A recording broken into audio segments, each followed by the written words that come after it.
বাচ্চা নিই, তার আগে বাচ্চা নেওয়ার কথা আমাদের মনে থাকে না। 2 বছর 3 বছর হবে, 2-3 বছর পরে মনে হবে যে এবার একটা আমাদের বাচ্চা নিতে হবে। এই যে 2 বছর 3 বছর পরে বাচ্চা নেব, বা তার আগে যদি আমার বাচ্চা চলে আসে, আমরা মনে করছি যে সবে 6 মাস বিয়ে করলাম, সবে 1 মাস বিয়ে করলাম, আর এখনই আমরা বাচ্চা নিয়ে নেব। না, স্বামী স্ত্রী চিন্তা করে যে আমাদের এখন আনন্দ করার সময়, আমাদের এখন ফুর্তি করার সময়, এই সময় আমাদের যে বাচ্চা চলে এসেছে নেওয়া যাবে না, শেষ করে দিতে হবে। আল্লাহ পাক বলেছেন ওয়ালা তাকতুলু আওলাদুকুম খাশিয়াতা ইমলাক। যারা ফুর্তি করার ইচ্ছায়, যারা খাবারের ভয়ে নিজের সন্তানকে যারা পেটের ভিতরে হত্যা করেছে, ওয়াইদা মাউউদাতু সুইলাত বিআইয়ি যামবিন কুতিলাত, নিজের সন্তানকে মনে করো পেটের ভিতরে কতল করেছো, নিজের সন্তানকে মনে করো পেটের ভিতরে হত্যা করেছো, কিয়ামতের মাঠে খোদার কসম, কতলের যেমন একটা মানুষকে কতল করলে যেরকম গুনাহ হয়, যেমন জবাই করে দিলে গুনাহ হয়, হত্যা করলে গুনাহ হয়, পেটের ভিতরে নিজ সন্তানকে ওষুধের দ্বারায় যে কোনো ভাবে শেষ করে দেওয়া, তেমন তোমার আল্লাহ পাক বলেছেন ওয়ালা তাকতুলু আওলাদুকুম খাশিয়াতা ইমলাক। নিজের বাচ্চাকে যেমন হত্যা করেছো পেটের ভিতরে, কিয়ামতের মুসিবতের দিনে আমি আল্লাহ ওই বাচ্চাকে বাচ্চার রূপ দেব, আর ওই বাচ্চা কিয়ামতের দিনে তোমাদের জামার পিছন থেকে টেনে ধরবে, আব্বা তুমি কোথায় যাচ্ছ, মা তুমি কোন জান্নাতে যাচ্ছ। আমরা কি অপরাধ করেছিলাম বলো, আমাদের কি অপরাধ ছিল বলো, আমাদের দুনিয়ার মুখ কেন দেখতে দাওনি বলো, আমাদের অপরাধটা বলে যাও। বলছে কেন আব্বা তুমি কে? বলে আল্লাহ আমাদেরকে সৃষ্টি করে দিয়েছে, তোমরা পেটের মধ্যে ওষুধ খেয়েছিলে, আমরা চিৎকার করেছিলাম পেটের মধ্যে, মা মা করে ডেকেছিলাম, তারপরে ওষুধ খেয়ে আমাদের পেটের মধ্যে তুমি শেষ করে দিয়েছিলে। আমাদের অপরাধটা কি ছিল বলবে? আল্লাহ তোমার খাইয়েছে, আল্লাহ তো আমারও রিজির ব্যবস্থা করতো, আল্লাহ তোমার খাইয়েছে, আল্লাহ তো আমাদেরও খাওয়াতো, তাহলে তুমি আমার দুনিয়ার মুখ কেন দেখতে দিলে না, দুনিয়ার জিন্দেগি কেন আসতে দিলে না, তোমার পেটের ভিতরে কেন শেষ করে দিলে? মা আমার অপরাধটুকু বলে যাবেন, আমার অপরাধটুকু বলে যাবেন। ওই বাচ্চা মায়ের কাপড় ধরে অপরাধ যখন জিজ্ঞাসা করবে, মায়ের চোখ ফেটে পানি আসবে, আল্লাহ কি ভুল করেছিলাম, কি পাপ করেছিলাম।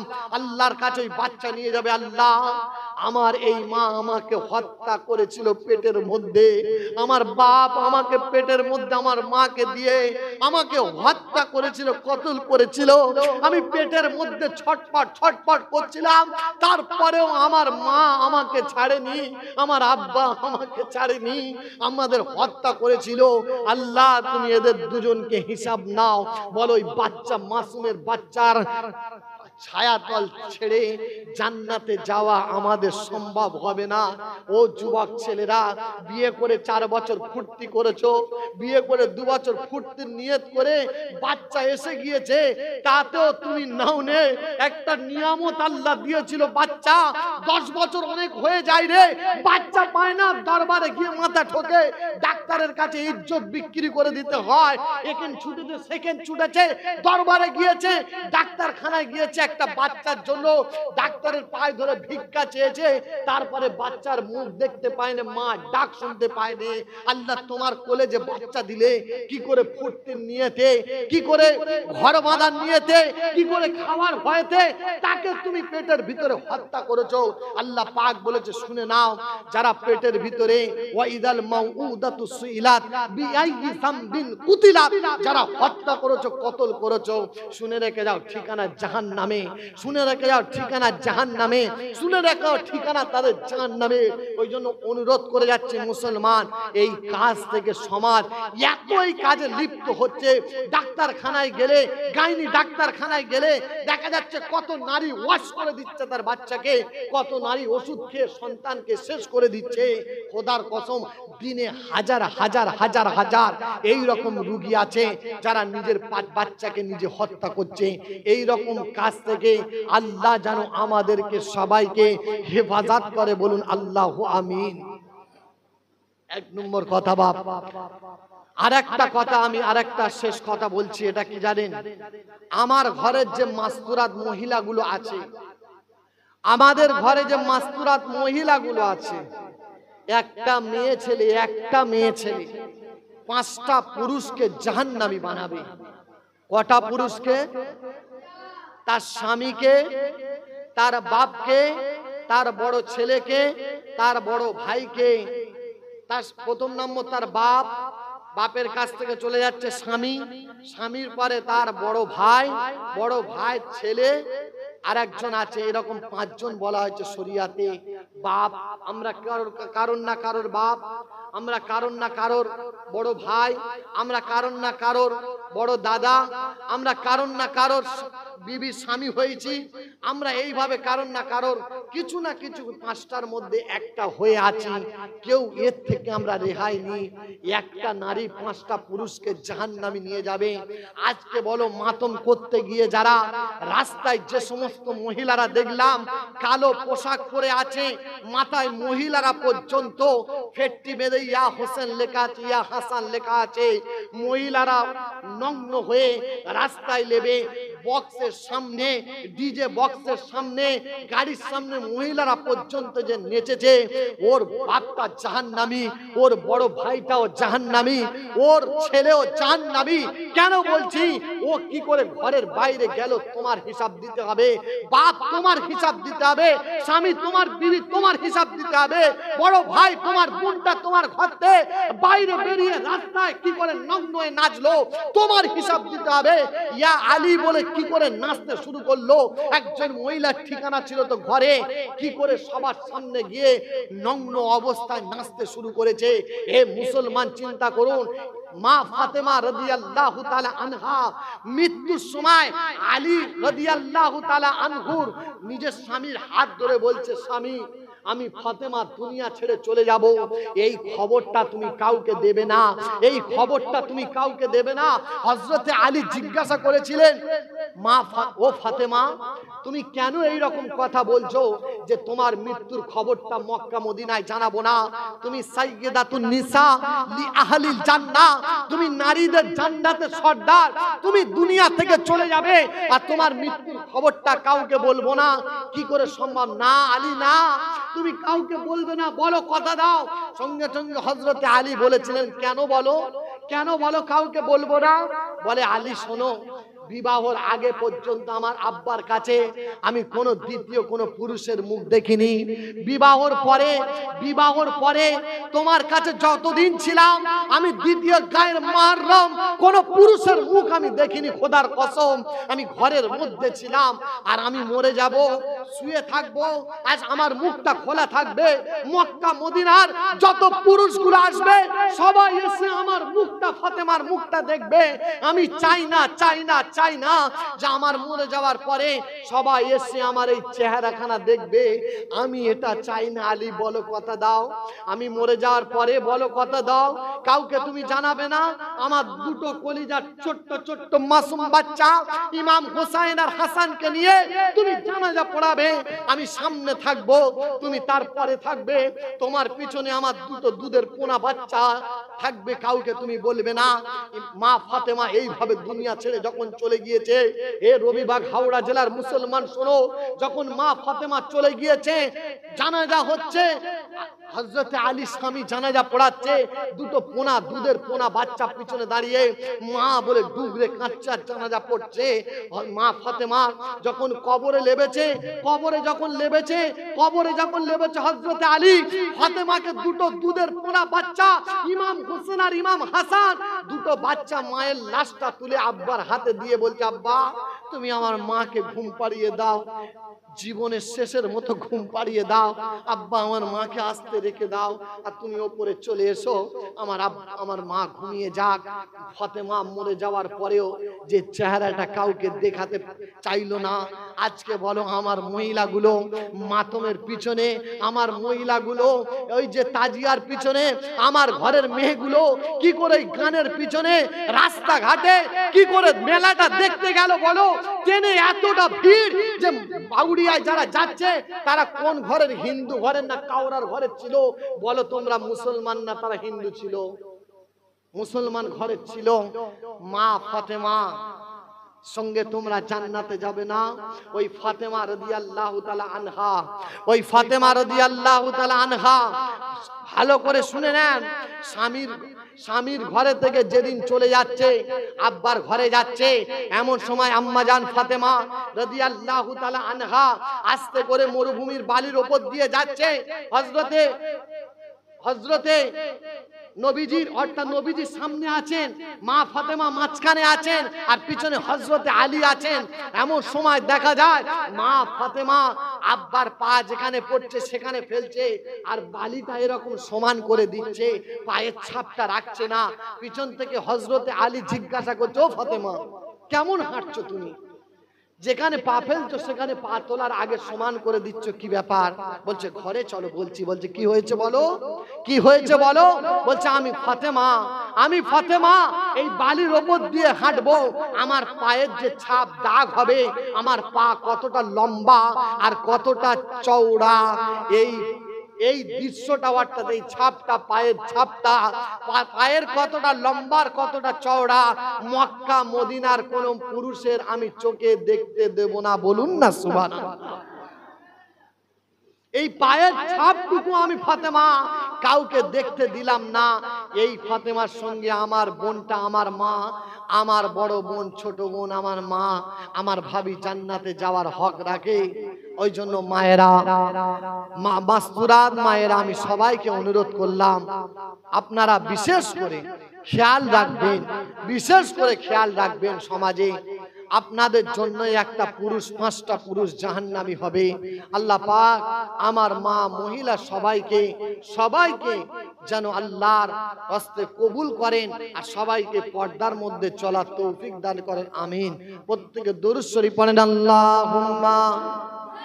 আর একটা কথা আপনাদের এখানে বলে যায়, ছোট্ট ছোট্ট মাসুম বাচ্চা যারা আছে, আপনার ঘরের যারা বাচ্চা সন্তান আছে, এদেরকে অল্প হলেও আপনারা, কেউ দর্জি, কেউ জরির কাজ করেন, কেউ কাঠের, কেউ রঙের কাজ করেন, মুসলমান সমাজে যে যাই কাজ করুন না কেন ভাই, 5 ওয়াক্ত নামাজটা জামাতে পড়বেন। আল্লাহর কসম, নামাজ ছাড়া মুসলমানের কোনো পরিচয় নেই।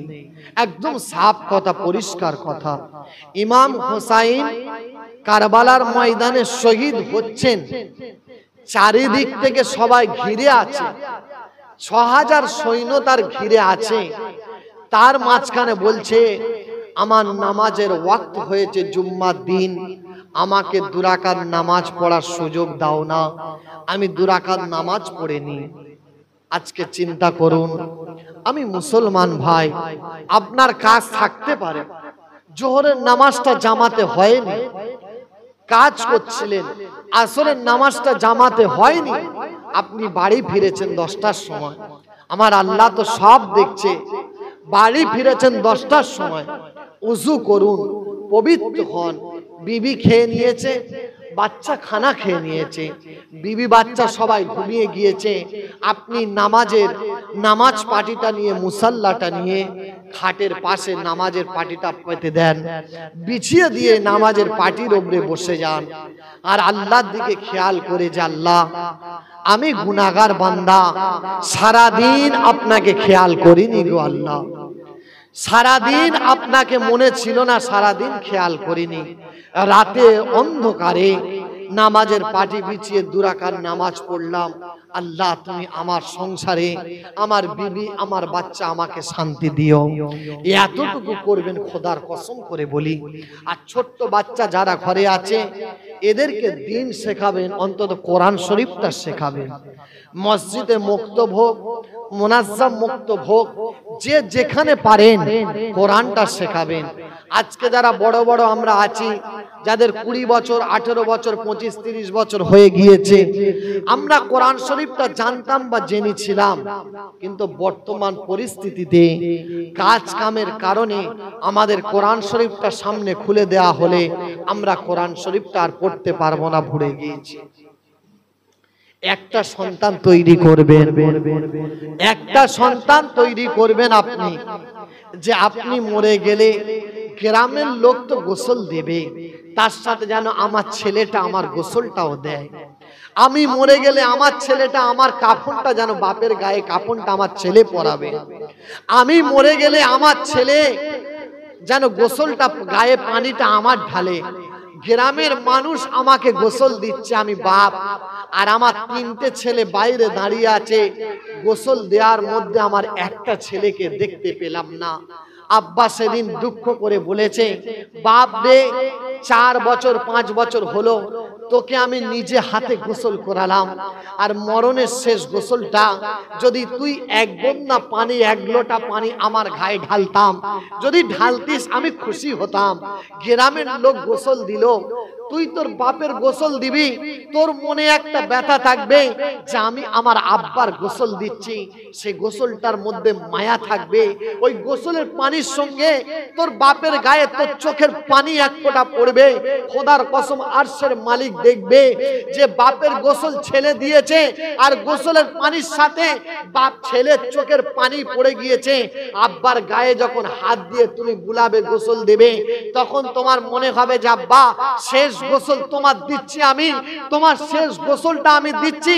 আব্বার গায়ে হাত দেবে, মাথায় যখন হাত দেবে তার একটা মায়া থাকবে, তার একটা যন্ত্রণা থাকবে, তার বুকের মধ্যে একটা ব্যথা থাকবে, আমার আব্বার গোসলটা আমি দিচ্ছি। ভাই দোস্ত বুজুর্গ চিন্তা করবেন, বাপের গোসল যখন সন্তান দেবে, আল্লাহর কসম এমন হবে যখন কাফনের 3টে কাপড় পরাবে, কাফনের 3টে কাপড় যখন পরাবে, 3টে কাফনের কাপড় যখন পরিয়ে দেবে, আর কাফনের কাপড় পরিয়ে দিয়ে কোলে করে নিয়ে বাপের লাশটা যখন বাইরে আনবে, ছেলের 3টে চোখ দেখবেন লাল হয়ে গিয়েছে, গড়িয়ে পানি পড়ছে। আল্লাহ পাক বলে, ফেরেশতা কারা গোসল দিয়েছে বল? বলছে ছেলেরা গোসল দিয়েছে। কারা কাফন পরিয়েছে বল? বলছে ছেলে কাফন পরিয়েছে। জানাজার ময়দানে কে জানাজা পড়িয়েছে বল? বলে আল্লাহ ছেলে জানাজা পড়িয়েছে, বাপের জানাজা ছেলে পড়িয়েছে। আর পড়িয়ে বলেছে আল্লাহুম্মা গফিরলি হাইয়িনা ওয়া মাইয়িতিনা, আল্লাহ আমার বাপের জানাজা, আমার সামনে যে লাশটা আছে আমার জনম দুখুনি মায়ের লাশ, আমার সামনে যে লাশটা আছে আমার আব্বার লাশ আছে, বলেছে আল্লাহুম্মা গফিরলি হাইয়িনা ওয়া মাইয়িতিনা ওয়া শাহিদিনা ওয়া গায়বিনা ওয়া সাগীরিনা ওয়া কাবীরিনা ওয়া যাকারিনা ওয়া উনসানা। এ ভাই দোস্ত বুজুর্গ আমি বলতে চাই, বাপ তোমার সম্পত্তি সব লিখে দিয়েছে, তোমার নামে দোকান, তোমার নামে ঘর, যে ঘর নিজে কষ্ট করে বানিয়েছিল, বাপ চলে গিয়েছে, অধিকার তোমার থাকার, তুমি থেকে সেই ঘরে থাকবে, তুমি সেই দোকান নেবে, তুমি সেই গাড়ি নেবে, তুমি সেই জমির হকদার হবে। আর বাপ জানাজার ময়দানে দাঁড়িয়ে ছেলে এতটুকু দোয়া মুখে বলল না যে আল্লাহুম্মা গফিরলি, আল্লাহ আমার বাপ সামনে আছে, আমার মা সামনে আছে, আল্লাহ তুমি এর ক্ষমা করে দাও, মাফ করে দাও। সবাই আল্লাহু আকবার বলল, আরে আল্লাহু আকবার বলে দাঁড়িয়ে থাকলো, মুখে দোয়াটা পড়তে পারলো না। হতভাগা সন্তান, বাপের হক তুমি কি আদায় করলে? 4 দিন যাবে, 40 দিন যাবে, বড় গরু কিনবে, আর গরু কিনে গ্রামের লোকেদের খাবে। খোদার কসম ওই গরু কিনে খাওয়ানোর আগে বাপ চলে যাওয়ার সময় কাছে বাপের বসো, মায়ের কাছে বসো, আর মায়ের অন্তিম কালে বলো, মা তোর পাশ ছেড়ে আমি যাইনি, তুই কি খাবি বল, কি চাস বল? তোর বলে ডাক্তার বলে দিয়েছে তুই আর বেশি দিন বাঁচবি না। বাপ বলে দিয়েছে, ডাক্তার বলে দিয়েছে আব্বা তুমি আমার ছেলে নাকি তাড়াতাড়ি চলে যাবে। বাপের কাছে যদি কথা না হয়ে থাকে, বাপের কাছে ডাক্তারখানায় গেলে আব্বা খুশি হবে না। বাপ ইলিশ মাছ আর বোয়াল মাছ খেতে চায় না। বাপ মনে করে যে 4টে ছেলে আমার চারপাশে এসে বসে আমার মাথায় আর গায়ে হাত বুলিয়ে দিয়ে বলবে আব্বা যা ভুল করেছি ক্ষমা করে দেবে। আল্লাহর কাছে আমরা পাপী মাথা হয়ে যাব। বাচ্চা ছেলে যখন গায়ে হাত বুলাবে, খোদার কসম এমত অবস্থায় দেখবেন বাপ খুশি হয়ে যাবে, আর আব্বা খুশি তো আল্লাহ খুশি, মা খুশি তো রহমান খুশি। বলুন না সুবহানাল্লাহ। এমত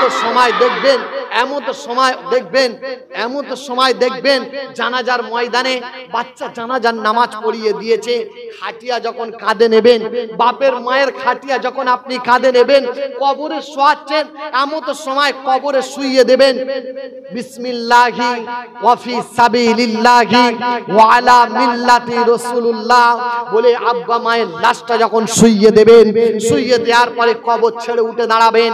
সবাই কবর ছেড়ে চলে গেল, কেউ খেতে বসেছে, কেউ গাড়ি উঠেছে, সবাই চলে গিয়েছে। এমন তো সময় তুমি তোমার বাপের কবর ছেড়ে আসতে চাইছো না, সবাই হাত ধরে টানছে যে চলো তোমার আব্বার কবরটা ছেড়ে দাও। 40 পা সবাই চলে গিয়েছে, তুমি চলো। আল্লাহর কসম, বাপের কবর যখন ছাড়তে চাইছে না, চোখে পানি আসছে। আল্লাহ পাক জিজ্ঞাসা করছে, ও ফেরেশতা, কারা কবর দুজনে বসে আছে? কবর ধরে কারা দুজন বসে আছে? সবাই তো খেতে বসে গেল, সবাই তো ঘরে চলে গেল, ও দুজন কে বসে আছে? বলে আল্লাহ, ও দুটো সন্তান বসে আছে। কি চাই বল? ওরা কি চাই বল? আমি আল্লাহ দেখছি প্রথম থেকে ও বাপের গোসল দিয়েছে, ও বাপের কাপন পরিয়েছে, ও বাপের কবরে লেবেছে, ও বাপের জানাজা পড়িয়েছে, ও বাপের সমস্ত কিছু করে কবরের পাশে বসে আছে। কি চাই বল? বাচ্চা দুটো হাত তুলে বলেছে, রব্বির হামহুমা কামা রব্বায়ানি সগীরা। বাচ্চা দুটো হাত তুলেছে আল্লাহ দরবারে, দুটো হাত তুলে বলেছে, আল্লাহ রব্বির হামহুমা কামা রব্বায়ানি সগীরা। আয় আল্লাহ, আমার আব্বা নিচেই গেল, আমার মা নিচেই মাটির নিচে আছে। আল্লাহ, যত ভুল করেছি, যত পাপ করেছি, মা বলে ছুটে এসেছি, মা বুকে তুলে নিয়েছে। আল্লাহ, তুমি মায়ের থেকে আব্বার থেকে শুনেছি 70 গুণ তোমার বান্দার বান্দিকে তুমি বেশি ভালোবাসো। আল্লাহ, আমার মা যত পাপ করেছে, আব্বা যত ভুল করেছে, দুটো সন্তান হাত তুলে বলেছে, রব্বির হামহুমা কামা রব্বায়ানি সগীরা। আল্লাহ, তুমি আমার পিতা মাতাকে, আল্লাহ তুমি তোমার রহম দিয়ে, করম দিয়ে, সাত্তার রুইবের চাদর দিয়ে গুনাহগুলো মুছে দাও। আর আমার বাপকে তুমি জান্নাতের বাগানে পৌঁছে দাও। আল্লাহ বলে, বান্দারে, আমি সন্তানকে দোয়া করতে বলেছি, তোরা সন্তান হয়ে বাপের কথা যখন ভুললি না, আমি আল্লাহ হয়ে আমার বান্দার কথাও ভুলবো না। আল্লাহ সঙ্গে সঙ্গে বলে দিয়েছে, ওয়া জান্নাতুন মাগফিরাতুন। আল্লাহ কথা দিয়েছে, আমি ওয়াদা কবুল করি।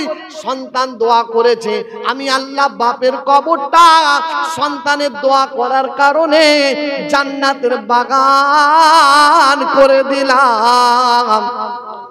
সন্তানের দোয়া, বাপ সেই সন্তান হচ্ছে আমরা।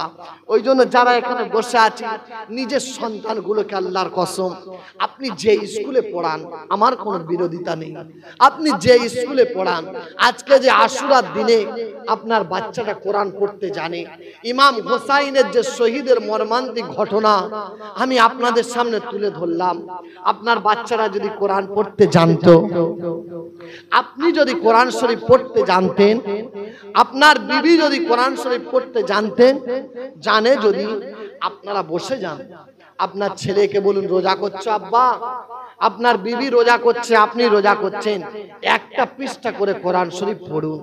পড়ে দুটো হাত তুলে ইমাম হোসাইন শহীদানে কারবালাদের জন্য দুটো হাত তুলে দোয়া করতে যদি পারতেন, মনে করতেন যে ইমাম হোসাইনের সুপারিশ আমার জন্য আমার আল্লাহ সুপারিশটা কবুল করে নেবেন। বলুন না সুবহানাল্লাহ।